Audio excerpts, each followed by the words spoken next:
Hello, everyone, and welcome. My name is Gwendolyn Baker, and I'm a graduate nursing student at UTA.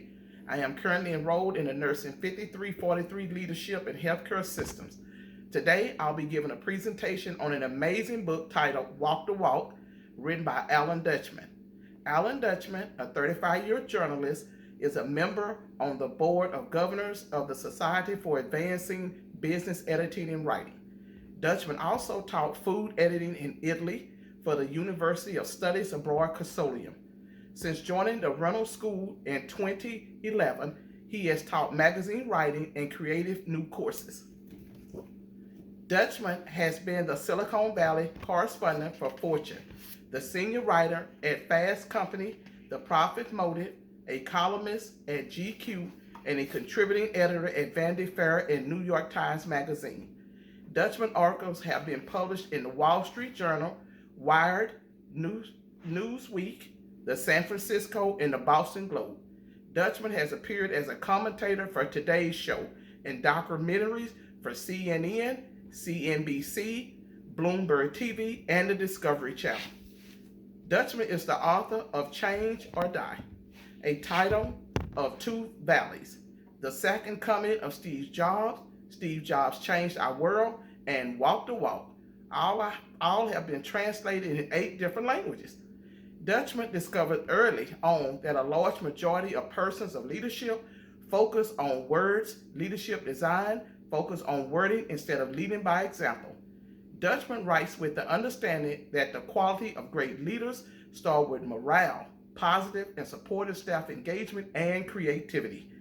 Deutschman's book, Walk the Walk, is a teaching tool for all levels and areas of leadership. The book introduces a method of leadership called the rule of 1 or 2.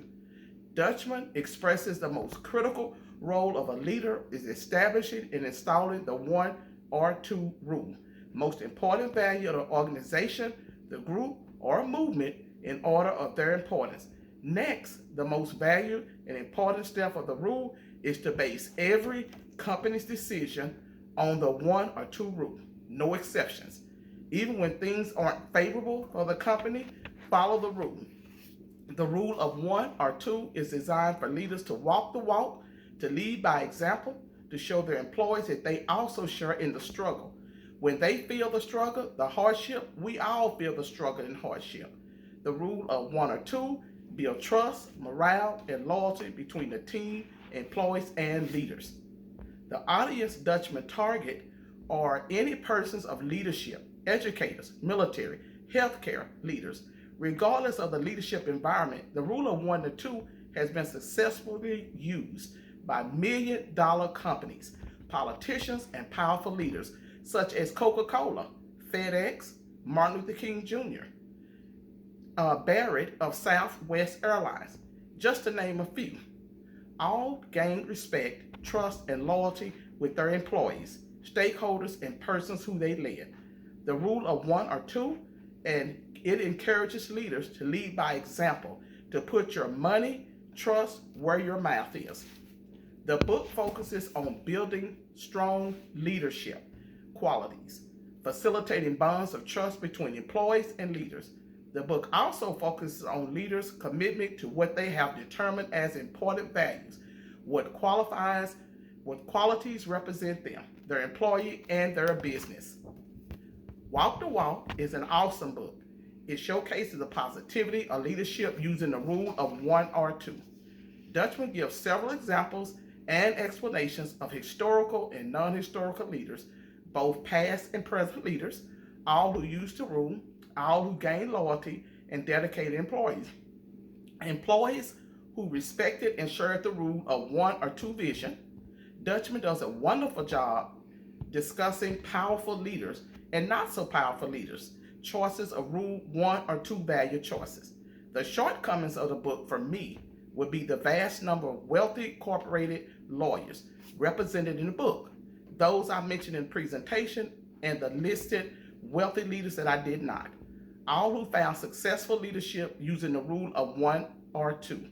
I feel other leaders on a smaller scale should have been equally represented in the book. Deutschman provided readers of the book with a proven method of how leadership of every dimension can influence, inspire, motivate to meet challenges of leadership while dedicating and supporting employees first and foremost before self and company. The Wall Street Journal wrote, basic leadership's necessary is not necessarily taught in school. This is an excellent book written to inspire and teach good leaders how to become great leaders. Deutschman achieved his objectives for the book, and I quote, this book isn't for expiring rules or stewardess or lemons. It's about leaders and for leaders. And it sets out to explain the single most important thing that they need to do, what they say and how they act. Several times throughout the book, Deutschman gives examples of achieved success from leaders who incorporate the rule 1 or 2. He also provides examples of leaders who chose not to take advantage of the rule 1 or 2 and their failure to secure a favorable working relationship and among their employees. Deutschman gave the example of Meyer, a restaurant owner in New York City who chose to incorporate the rule 1 or 2, resulting in extraordinary returns, gaining staff appreciation and recognized as a distinguished restaurant among several rivals in New York. Alan Deutschman received many recognitions, reviews, and acknowledgments for his talented book writing contributions to improve leadership, his contributions to challenging current and future leaders to walk the walk, to let their actions of leadership represent themselves and their comments to others. Deutschman received reviews for his leadership book, one of the best business books of the year, Strategy Plus Business, an energizing reminder of some leadership basics that are necessarily taught in business school, the Wall Street Journal.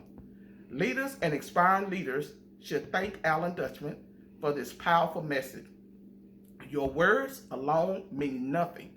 Your actions and only your actions speak. All successful leaders understand it, while failed leaders don't. Godfrey Collins, author of Talent is Overrated and senior editor at large of Fortune.